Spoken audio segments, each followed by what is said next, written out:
Bonjour à tous, c'est Paul Dame pour vous présenter aujourd'hui un sapin en sucette et aujourd'hui je voudrais m'intéresser à un point qui paraît étonnant et qui en fait ne l'est pas tant que ça, à savoir le popcorn. Donc le popcorn, on sait que c'est du maïs soufflé, bon, mais le fait est que tous les maïs ne permettent pas d'obtenir du popcorn. De plus, il faut savoir que le popcorn est de l'amidon.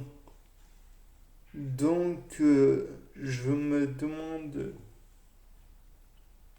si un gène ou même plusieurs gènes permettent de vérifier les différentes utilités, les différentes contraintes que doit remplir le popcorn pour exister.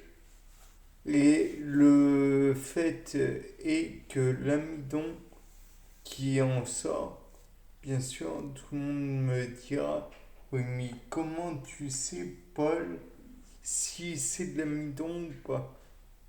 Alors, le principe de vérification de l'amidon est très simple. Si vous prenez une solution iodée, celle-ci va passer du brun, jaune-brun, selon comment dire, la concentration en iode, au bleu foncé presque noir.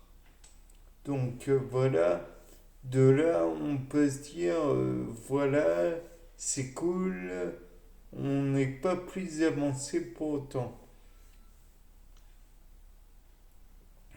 Disons-le, le popcorn c'est très particulier. Ça peut être utilisé néanmoins pour amortir dans les blocs, dans les cartons d'emballage. Certes, nous, en France, on utilise du polystyrène, ce qui n'est pas très écologique. Mais bon, le maïs, pour être capable de pousser, doit puiser de grandes quantités d'eau.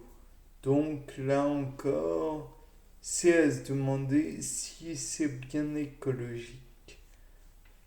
Enfin bon, là n'est pas le problème. Le problème, c'est le popcorn. Donc on peut se demander si il y a des gènes responsables du popcorn. Et donc, pour cela, on peut analyser la carte génétique et voir si éventuellement les parties utiles sont présentes sur le popcorn. Bien sûr, on peut se demander à quoi cela peut servir. Eh bien, le fait est que si on trouve les gènes responsables, peut-être pourrait-on les mettre sur des graines qui n'ont des céréales qui ont moins besoin d'eau et pourtant qui seraient tout aussi utiles et savoureuses aussi. Et ça, parce que le fait est que, comme je le disais précédemment, le popcorn, c'est très vorace, très exigeant plutôt en eau. Mais si l'on le met sur des variétés qui ne, comment dire, qui n'exige pas beaucoup d'eau. Alors nous pourrions remplacer nos amortisseurs en polystyrène, amortisseurs dans les cartons, j'entends, en polystyrène, et mettre un popcorn qui, même s'il n'a pas un goût fameux, pourrait servir d'amortisseur à son tour. Ce me semble être d'autant plus simple que si on réfléchit bien, le,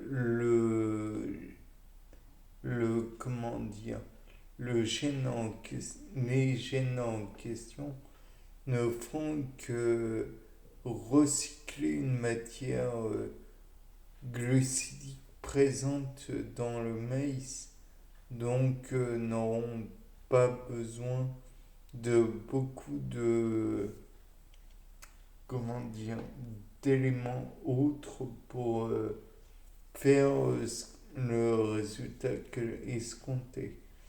De plus, on pourrait envisager de transférer ce gène via un bactère CRISPR-Cas9, tout d'abord pour le couper, puis le transférer sur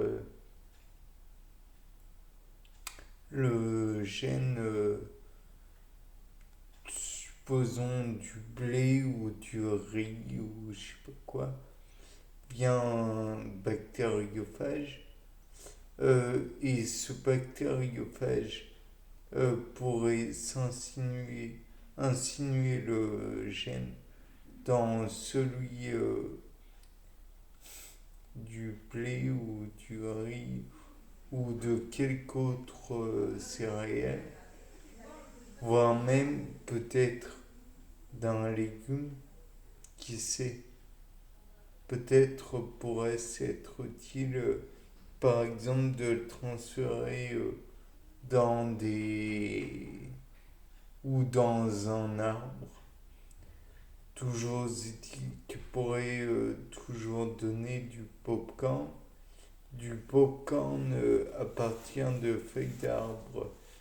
Si ça c'était envisageable, il y aurait moins de plantations de, comment dire, de maïs et donc moins de ravages dus à celui-ci. Puisque qui dit plantation de maïs dit terrain pour le faire. Et le terrain en lui-même demandera de déboiser une certaine partie de forêt qui aurait pu rester telle qu'elle. Sinon, en augmentant naturellement le volume des feuilles d'arbre, peut-être que celles-ci vont avoir besoin de prélever d'autant plus de, comment, de dioxyde de carbone dans l'atmosphère. Et donc revient le même problème qui serait moins pénible à régler dans ce cas, à savoir le problème du CO2, le CO2 atmosphérique. Et donc, qui dit moins de CO2 atmosphérique, dit réchauffement climatique à montrer, bien que ça ne soit pas le réchauffement, mais le bouleversement climatique. Mais le problème sera toujours moins important puisque nous pourrons diminuer le CO2 atmosphérique. Bien, c'était Paul Dame pour vous présenter un nouveau sapin en sucette. Au revoir.